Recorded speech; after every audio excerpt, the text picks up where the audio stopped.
The glossy, professionally printed flyer landed on Dr. Vivian Hayes's meticulously organized desk with a quiet, almost innocuous thud, but its contents, once absorbed, hit her with the force of a physical blow, a sickening lurch in her stomach.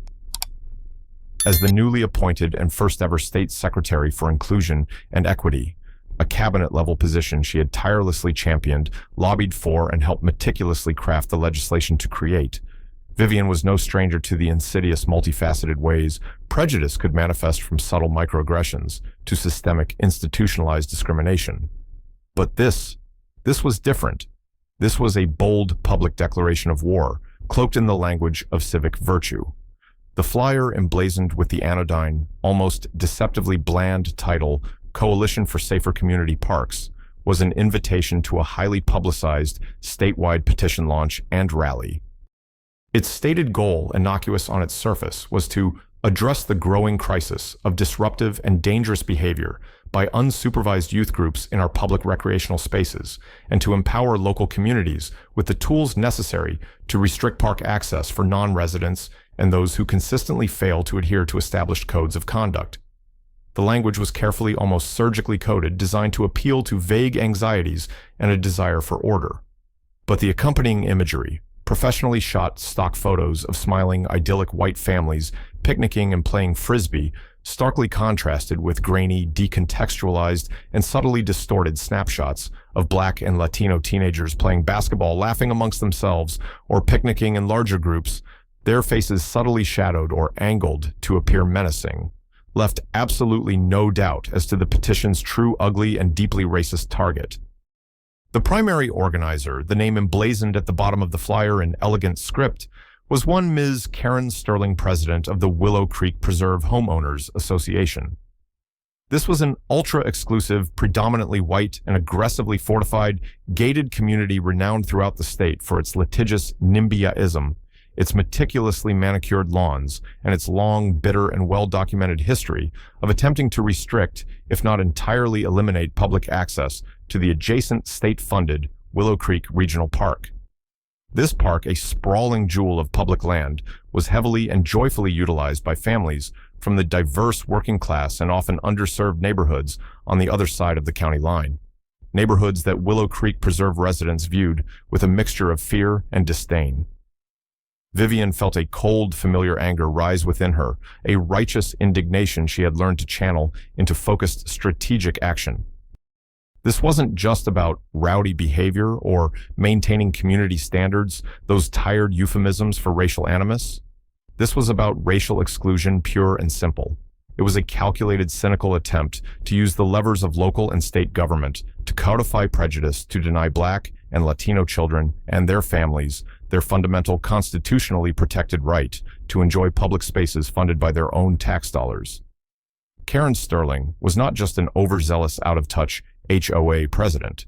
She was a purveyor of hate, a skilled manipulator of public fear, cloaking her deep-seated bigotry in the respectable, even laudable language of civic concern and public safety. Just a week prior, Vivian had received an anonymous, encrypted email forwarded through a secure tip line her office had recently established.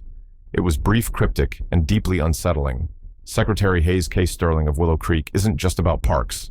Look deeper. Dangerous ties. They want more than just fences. Be careful. At the time, Vivian had flagged it intrigued, but also wary of unsubstantiated rumors.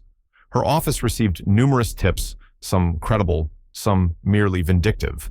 But now, holding Sterling's inflammatory flyer, the anonymous warning resonated with a new, chilling urgency.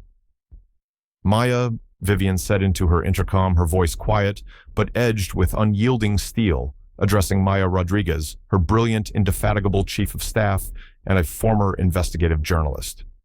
"Get me everything we have and everything we can legally and ethically obtain on Karen Sterling, the Willow Creek Preserve Homeowners Association, and this newly formed Coalition for Safer Community Parks.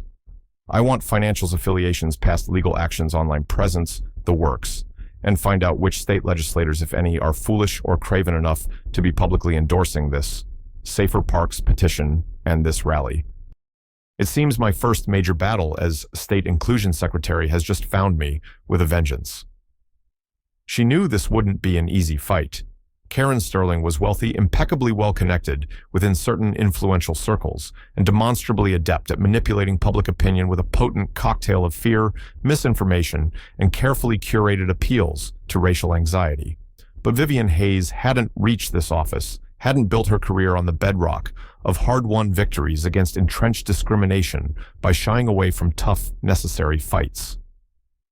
She had dedicated her entire adult life to dismantling systemic discrimination in all its insidious forms, to amplifying marginalized voices, to building a more equitable, and ultimately more compassionate society. And she would be damned if she was going to stand idly by and let Karen Sterling or anyone like her turn public parks, the lungs of their communities, the shared spaces of their democracy, into private, racially exclusive enclaves. The fight for Willow Creek Regional Park, and indeed for the very soul and character of their state, had just begun. Dr. Vivian Hayes was by any measure a force to be reckoned with. A civil rights attorney by training holding degrees from two of the nation's most prestigious law schools, she possessed a distinguished career that included landmark precedent, setting victories against discriminatory housing practices that had kept families of color out of entire neighborhoods, employment bias that had denied qualified individuals opportunities based on their race or gender, and sophisticated voter suppression tactics that sought to silence the voices of the marginalized. She had been handpicked by the state's newly elected progressive governor, a man genuinely committed to addressing long-standing inequities, to lead the state's first-ever Department of Inclusion and Equity. Her mandate was broad, her resources initially modest, but her resolve was absolute to identify challenge and dismantle systemic barriers to equality across all sectors of state government, public life, and private enterprise, where state influence could be brought to bear.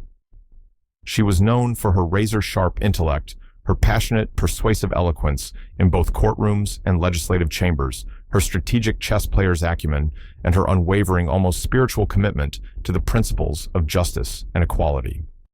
She was also a Black woman, a devoted mother of two young children who understood firsthand, not just intellectually, but viscerally, the subtle and not-so-subtle ways racism, both individual and systemic, could poison communities, limit opportunities, and inflict deep, lasting wounds on the human spirit. She knew the exhaustion of constant vigilance, the burden of disproving negative stereotypes, the quiet anger that simmered beneath a composed exterior. Willow Creek Regional Park was a sprawling, breathtakingly beautiful expanse of public land, a verdant oasis nestled between the affluent, manicured suburbs of Willow Creek Preserve and the more densely populated, economically diverse communities of Haven County. It boasted well-maintained playgrounds, shaded picnic areas, multiple sports fields catering to soccer, baseball, and basketball, and an extensive network of nature trails that wound through mature forests and alongside a sparkling titular creek. It was, by all accounts, a vital recreational resource, particularly cherished by families from the predominantly Black and Latino neighborhoods of Northwood and Eastside, vibrant, culturally rich communities that, due to historical patterns of redlining and discriminatory zoning, possessed very limited accessible green space of their own. For generations, Willow Creek Park had been a place of joy, of community gatherings, of shared public life. A rare space where people from different backgrounds could interact, relax, and simply be. Karen Sterling and the Willow Creek Preserve Homeowners Association, she presided over with an iron fist and a velvet glove, viewed the park, and particularly its diverse users, from outside their gated enclave with a toxic mixture of thinly veiled disdain, proprietary arrogance, and a simmering resentful fear. Their multi-million-dollar mansions, with their perfectly landscaped grounds and high-security fences, backed directly onto the park's perimeter.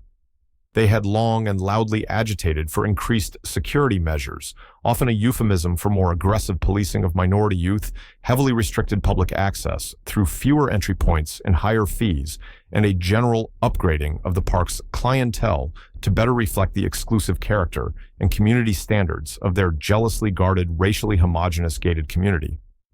Sterling herself cultivated a public persona of refined philanthropy and dedicated civic leadership, her name appearing on the boards of several high-profile charities and arts organizations. But her private actions as Vivian and her team were beginning to discover through careful, discreet investigation often revealed a deep-seated racial prejudice, a profound sense of entitlement, and a ruthless, almost sociopathic determination to protect her enclave's perceived status, its soaring property values, and its carefully maintained racial and economic exclusivity at any cost, legal or otherwise. The inciting incident that had first brought Karen Sterling's specific racially charged animosity regarding Willow Creek Park to Vivian Hayes' official attention had occurred several months prior, shortly after Vivian's historic appointment as the state's first Secretary of Inclusion and Equity.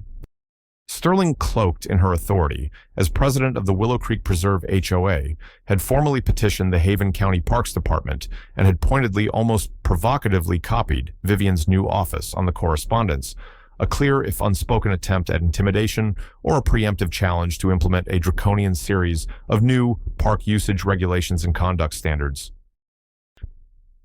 These proposals, breathtaking in their discriminatory audacity, included measures to charge exorbitant non-resident access fees for certain park amenities like the public swimming pool and tennis courts, a measure transparently designed to disproportionately affect lower-income families from Northwood and Eastside, to ban all large group gatherings, defined as any group over 10 people without expensive, difficult-to-obtain permits, a clear targeting of the large church picnics, extended family reunions and community barbecues common among the Black and Latino communities, to impose excessively strict noise ordinances, even during daytime weekend hours, and perhaps most offensively and blatantly, to require proof of local residency in the form of a utility bill or property tax receipt for anyone, including children, wishing to use the park's main playground, which had, ironically, recently been renovated with significant state and federal grant funding, specifically to include inclusive, adaptive equipment for children with disabilities from all communities.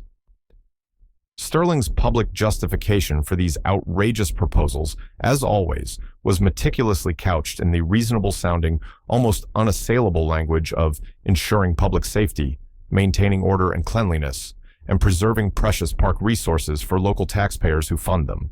But the discriminatory intent, the racist underpinnings, were blatant, almost laughably transparent to anyone with even a cursory understanding of civil rights law or a modicum of human decency. Vivian's office had immediately and forcefully intervened.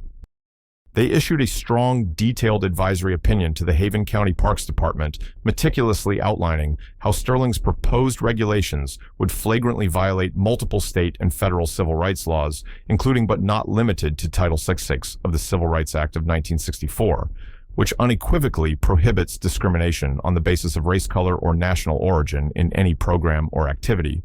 Receiving federal financial assistance, Willow Creek Park received significant federal land and water conservation funds, as well as state recreational grants. The County Parks Department, faced with the clear legal and political ramifications, not to mention the prospect of a costly and embarrassing federal lawsuit, had prudently and unanimously rejected Sterling's petition in its entirety. Sterling had been reportedly incandescent with fury, privately accusing Vivian Hayes' new department of radical overreach, reverse discrimination against law-abiding property owners, and shamefully pandering to radical disruptive elements who seek to destroy our communities. Her defeat, however, had only seemed to harden her resolve. The rising action of Sterling's subsequent insidious campaign to restrict access to Willow Creek Park and to harass and intimidate its diverse users had been a masterclass in racially motivated AstroTurf community, organizing funded by dark money and fueled by fear. First, she had founded the Coalition for Safer Community Parks, the very group now launching the inflammatory statewide petition. Under this deceptively anodyne banner, she began to relentlessly bombard local media outlets, social media platforms, and susceptible state legislators with a carefully curated, highly distorted narrative of Willow Creek Park being overrun and terrorized by rowdy, disrespectful, and increasingly aggressive out-of-town youth, a clear, well-understood dog whistle for Black and Latino teenagers from Northwood and Eastside. She or her operatives disseminated flyers alleging widespread vandalism, rampant drug use, public intoxication, and even brazen gang activity within the park. Allegations that were entirely unsubstantiated and in many cases directly contradicted by official local police reports, park ranger logs, and incident statistics. She skillfully used carefully edited, often decontextualized photos and videos, some clearly staged to create a false, pervasive impression of chaos, danger, and a park spiraling out of control, preying on the latent fears and prejudices of a segment of the population. One particularly egregious video purporting to show violent brawls during a summer music festival was later debunked by Vivian's team. It was actually old footage from a concert in another state, cleverly edited with misleading local news chyrons. Sterling's disinformation campaign, however, was distressingly effective in some quarters. The second, more alarming and more directly confrontational series of incidents involved direct harassment and intimidation of parkgoers within Willow Creek Park itself, primarily perpetrated by uniformed private security guards from Patriot Protection Services. This was a new, equally problematic, and dubiously credentialed security firm, replacing Sterling Security and Eagle Eye from previous unrelated story iterations in other contexts, as this narrative is distinct. Karen Sterling had personally and persuasively convinced the Willow Creek Preserve HOA board to terminate their contract with a long-standing, more community-oriented security provider and hire Patriot Protection Services for enhanced perimeter security and proactive park engagement. These guards, many of whom were ex-military with minimal, if any, training in civilian community relations, de-escalation techniques, or cultural sensitivity, began to aggressively, almost provocatively, patrol the sections of Willow Creek Park immediately bordering the HOA. They frequently stopped and questioned Black and Latino families, demanding identification without legal cause, issuing bogus warnings and citations for trivial invented infractions, such as children laughing too loudly, playing music on a small portable speaker at a reasonable volume, or even for loitering in picnic areas. They generally and deliberately created an atmosphere of pervasive intimidation, hostility, and unwelcomeness. Several traumatized families reported being explicitly told by Patriot Protection Guards in no uncertain terms that this part of the park is reserved for Willow Creek residents only. A blatant, egregious lie, as the entire park was, and always had been, public land open to all. Formal complaints detailing these disturbing encounters were filed with the local police department, which initially seemed reluctant to intervene against a private security firm hired by such an influential HOA, and with Vivian Hayes's newly established Office of Inclusion and Equity. The midpoint twist, the discovery that illuminated the true chilling depth of Karen Sterling's extremist ideology and her potential deeply disturbing connections to a much larger, more dangerous, and nationally organized network of hate, came when Vivian's NAEI investigators, a specialized unit within her department, skilled in complex civil rights probes, now conducting a full high-priority civil rights investigation into Karen Sterling, her Coalition for Safer Community Parks, and Patriot Protection Services, began to painstakingly unravel her hidden financial ties and her clandestine online activities. Maya Rodriguez. Vivian's chief of staff had a particular talent for digital forensics and spent weeks painstakingly trying to decrypt Sterling's heavily encrypted financial records and trace her online aliases. The process was slow, frustrating, with Sterling employing sophisticated methods of obfuscation. Gradually, pieces emerged. First, a series of large, untraceable donations to Sterling's coalition from shell corporations known to be fronts for extremist groups. Then Maya managed to link Sterling through several layers of pseudonyms and burner accounts on fringe social media platforms and dark web forums to a disturbing history of virulently racist, anti-immigrant, and xenophobic rhetoric. Sterling, it turned out, was not just a wealthy NIMBY. She was a significant, if covert, donor to several far-right white nationalist organizations that actively promoted anti-diversity agendas, peddled conspiracy theories about white replacement, and advocated for the creation of racially pure communities. Her online posts under various pseudonyms were filled with hateful diatribes, including chilling calls for reclaiming public spaces for their rightful inheritors and rants against cultural Marxism.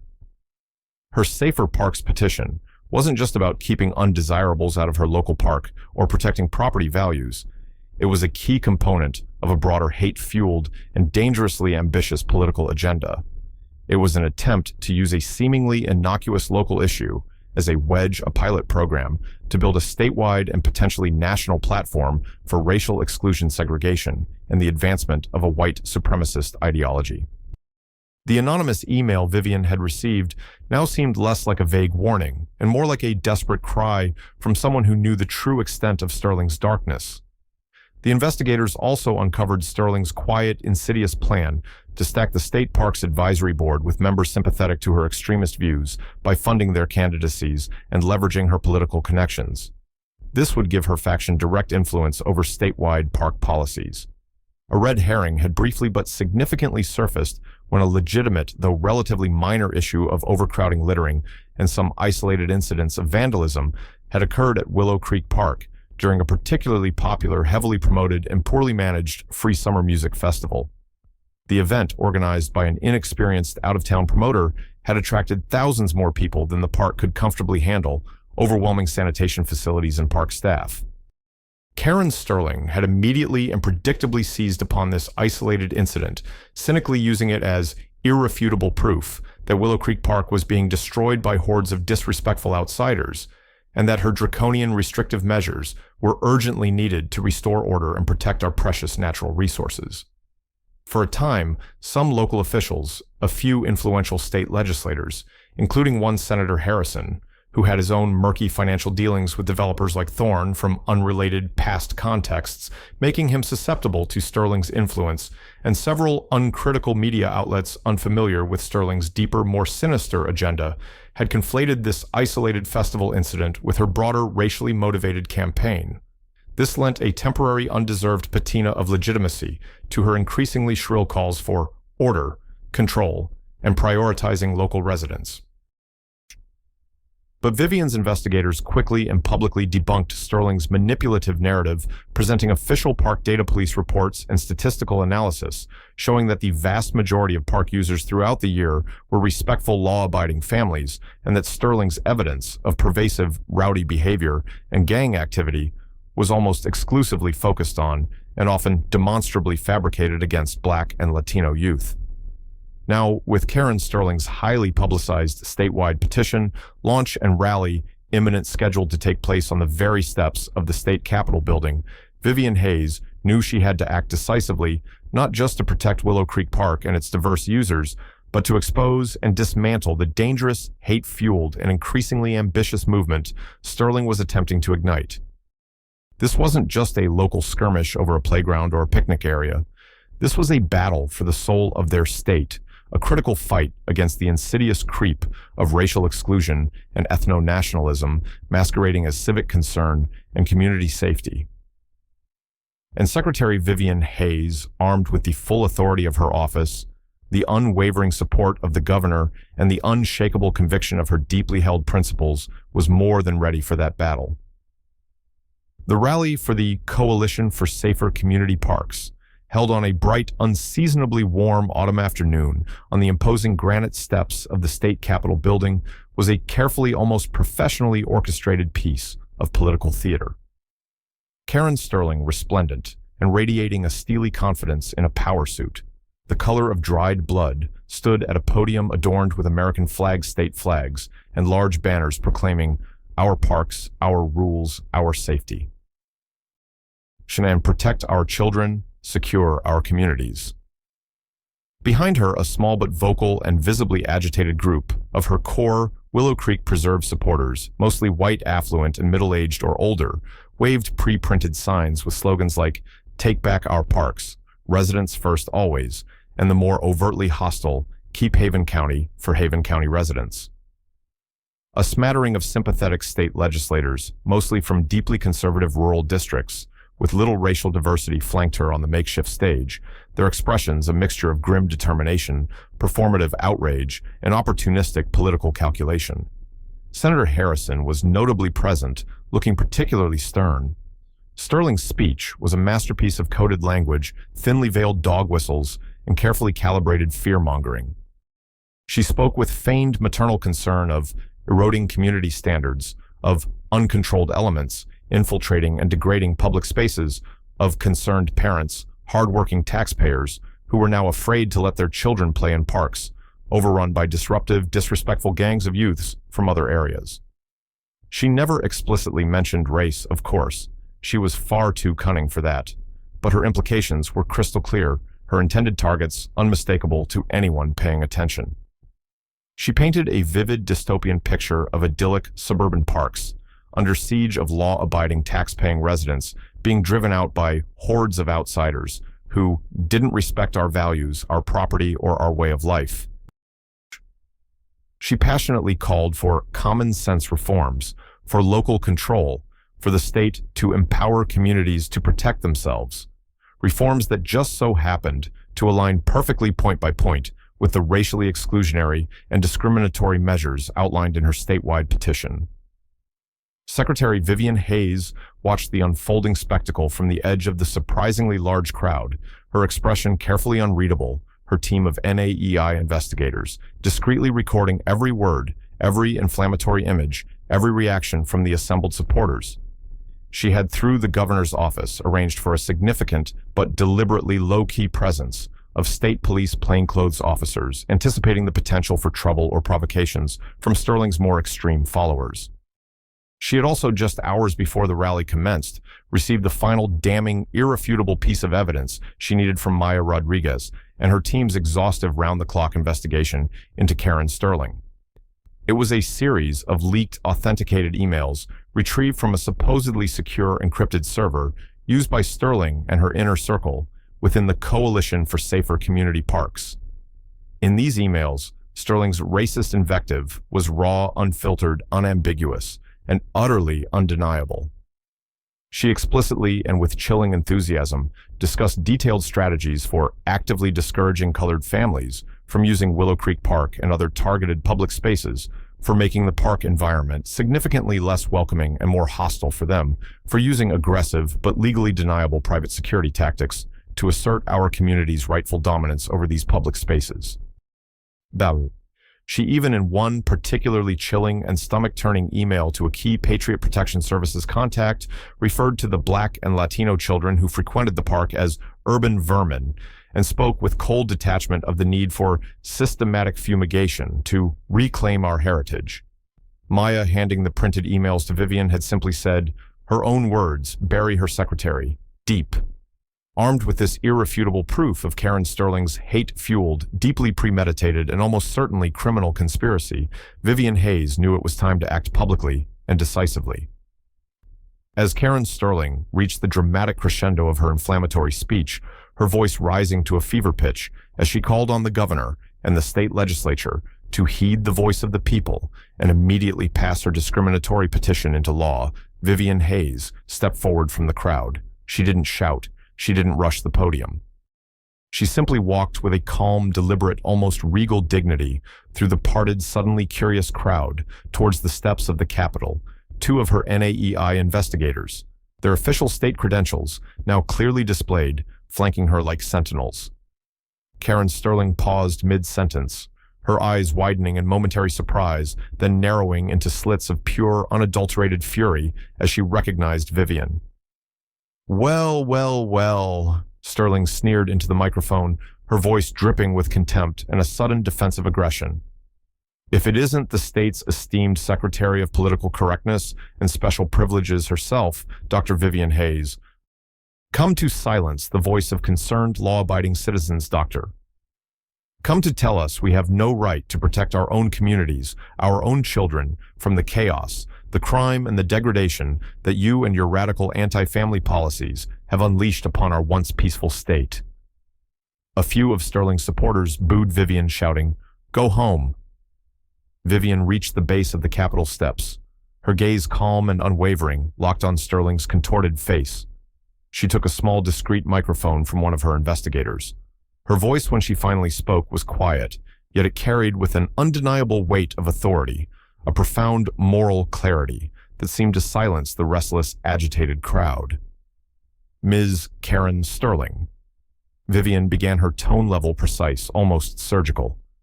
I am here today not to silence any legitimate voice, Ms. Sterling, but to uphold the laws of this state and this nation, laws which you, your so-called Coalition for Safer Community Parks, and your associates have so flagrantly, so hatefully, and so systematically conspired to violate. A collective gasp went through the crowd. Sterling's face flushed a dangerous shade of mottled purple. "How dare you?" she shrieked, her voice cracking.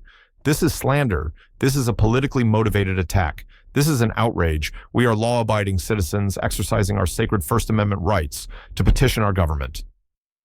"You are Ms. Sterling," Vivian continued, her voice like ice cutting through Sterling's histrionics, "the architect and leader of a coordinated, malicious campaign of racial discrimination, targeted harassment, and widespread intimidation, specifically designed to illegally exclude Black and Latino children and their families from public parks and recreational facilities across this state.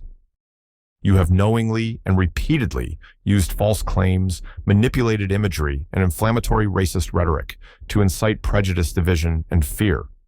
You have actively conspired to deprive citizens of their fundamental constitutional and civil rights to equal access and enjoyment of public facilities funded by their own tax dollars.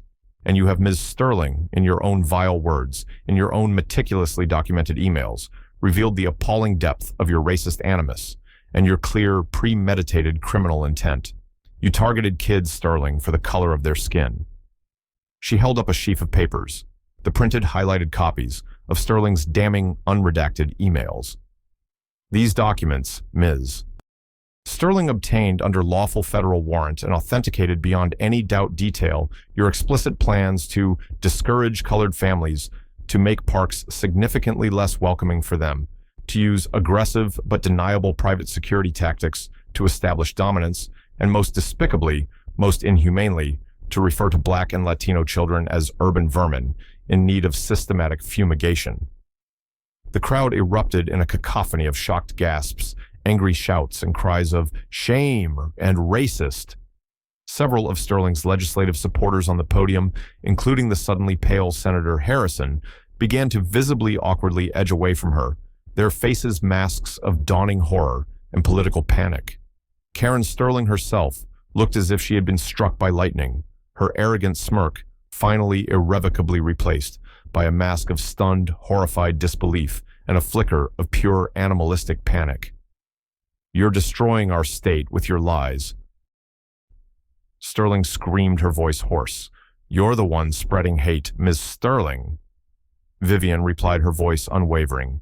"And today, your campaign of hate ends. This is not about safer parks. Ms. Sterling," Vivian declared, her voice now ringing with a righteous, cleansing fury that resonated across the plaza. "This is about hate. This is about bigotry.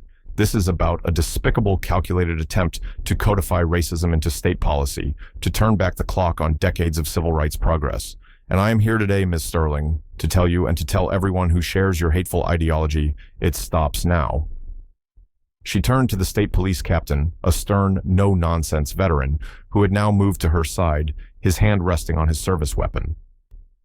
"Captain Miller," Vivian said, her voice returning to its calm, authoritative tone, "I have here a federal warrant duly issued by a U.S. magistrate judge for the arrest of Ms. Karen Sterling on multiple charges, including conspiracy to violate civil rights under Title 18 U.S. Code Section 241, multiple counts of inciting racial discrimination under state law, and potentially, depending on the outcome of a still ongoing federal investigation into her organization's funding, finances, and interstate activities, charges under the Racketeer-Influenced and Corrupt Organizations Act, or RICO. Please take her into custody." As two uniformed state police officers moved forward with handcuffs to apprehend a now hysterical, shrieking Karen Sterling, who began to struggle her carefully constructed world of privilege and prejudice, imploding spectacularly around her, a group of her most ardent supporters surged forward, attempting to block the officers. "You can't take her. She's a patriot," one man screamed. The state police plainclothes officers, prepared for such a contingency, quickly formed a protective cordon, de-escalating the situation with firm professionalism, but making several arrests for obstruction and assaulting an officer when a few individuals became physically aggressive. One of the Patriot Protection Service's guards, a large, menacing figure who had been lurking near the stage, made a move towards Vivian, his expression threatening. But he was instantly intercepted and subdued by two of Vivian's own NAEI security details who had been blending into the crowd. The tension was palpable, the air thick with hostility, but order was swiftly restored. Vivian Hayes, unflustered by the brief melee, addressed the stunned, silent majority of the crowd, her voice carrying, clearly over the receding sounds of Sterling's enraged protests.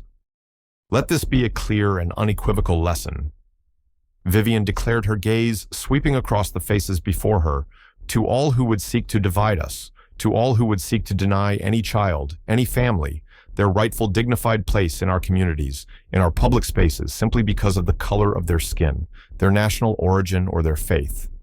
This state, this nation will not tolerate hate. We will not tolerate discrimination. We will not allow our parks, our schools, our neighborhoods, or any part of our shared public square to become battlegrounds for bigotry and exclusion. We will instead rededicate ourselves to making them beacons of inclusion, of equity, of justice, and of opportunity for all.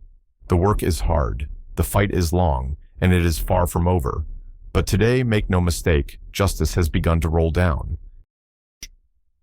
The trial of Karen Sterling and her key co-conspirators within the Coalition for Safer Community Parks and the now disgraced Patriot Protection Services security firm was a landmark event, a searing, nationally publicized indictment of systemic racism and the insidious, often sophisticated ways it can masquerade as legitimate civic concern or public safety advocacy.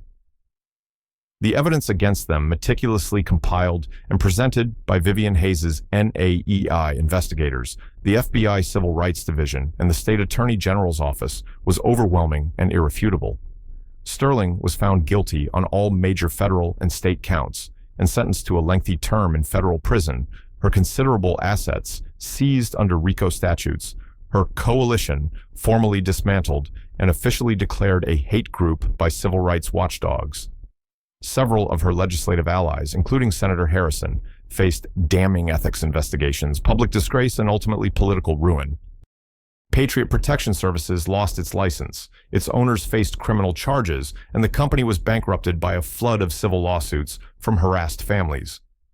In the aftermath, Secretary Vivian Hayes, working with a renewed sense of urgency and a broad, newly energized bipartisan coalition of lawmakers, civil rights organizations, faith leaders, and community activists, spearheaded the complex but ultimately successful passage of the Inclusive Public Spaces and Community Equity Act, or the Willow Creek Law, as it came to be popularly known. This sweeping, comprehensive piece of state legislation explicitly and unequivocally prohibited any form of racial, ethnic, religious, or national origin-based discrimination or exclusion from public parks, recreational facilities, libraries, and other community common areas, with severe civil and criminal penalties for violations by individuals, organizations, or governmental entities. Mandated comprehensive ongoing anti-bias cultural competency and de-escalation training for all state and local government employees, elected officials, HOA board members, and private security personnel operating within the state with rigorous certification and oversight. Established a new, fully independent State Office of Civil Rights Enforcement and Community Reconciliation with robust investigative subpoena and prosecutorial powers to address complaints of discrimination in public accommodations, housing, employment, and community governance, and to facilitate restorative justice initiatives. Created significant new dedicated state funding streams for multicultural programming, inclusive recreational opportunities, community arts projects, celebrating diversity, and community-led initiatives specifically designed to foster understanding, dialogue, and reconciliation in diverse neighborhoods across the state. Willow Creek Regional Park, once the focal point of Karen Sterling's hateful, divisive campaign, became a powerful living symbol of this new era of intentional inclusion and hard-won equity. The park thrived, its playgrounds and picnic areas filled with the joyful, vibrant sounds of children and families from all backgrounds, their right to be there, to belong now, unequivocally protected by law, and increasingly by a community that had been forced to confront its own complicity in allowing prejudice to fester, and had chosen finally, though not without ongoing struggle, to stand for something better, something more inclusive, something more just. A conservative legal foundation, bankrolled by some of Sterling's wealthy former associates, immediately filed a lawsuit challenging the Willow Creek Law as unconstitutional government overreach and an infringement on private property rights, a stark reminder that progress is rarely linear or permanent. Secretary Vivian Hayes often visited Willow Creek Park, not always in her official capacity, but sometimes simply as a citizen, a mother watching her own children play freely and joyfully alongside the children of Northwood East Side, and even tentatively at first, then with growing confidence and shared laughter, the children of a chastened, slowly changing Willow Creek Preserve. One sunny Saturday, at a Unity in the Park festival, her office had co-sponsored. Filled with music, food, and families from every corner of the county, Vivian watched her daughter share a swing with a little girl whose family had once been targeted by Sterling's campaign. Later that evening, tucking her daughter into bed, Vivian said, "We won a big one today, sweetheart, for the park for everyone." Her daughter, wise beyond her years, replied, "But the fight's not over, is it, Mommy?" Vivian hugged her tight. "No, baby, it's never really over. But we keep showing up. We keep fighting for what's right. That's how we make things better." The fight for true equity, she knew with every fiber of her being, was a journey, not a destination, a continuous struggle requiring constant vigilance, unwavering courage, and a stubborn, steady hope. But looking at the vibrant, diverse tapestry of life unfolding in that public park, a park that had so nearly been lost to the suffocating grip of hate, she allowed herself a moment of profound, hard-won, and fiercely guarded hope. The work continued. But today, in this park, the children were safe, and their public spaces finally truly belonged to everyone, and that Vivian knew was a victory worth fighting for every single day.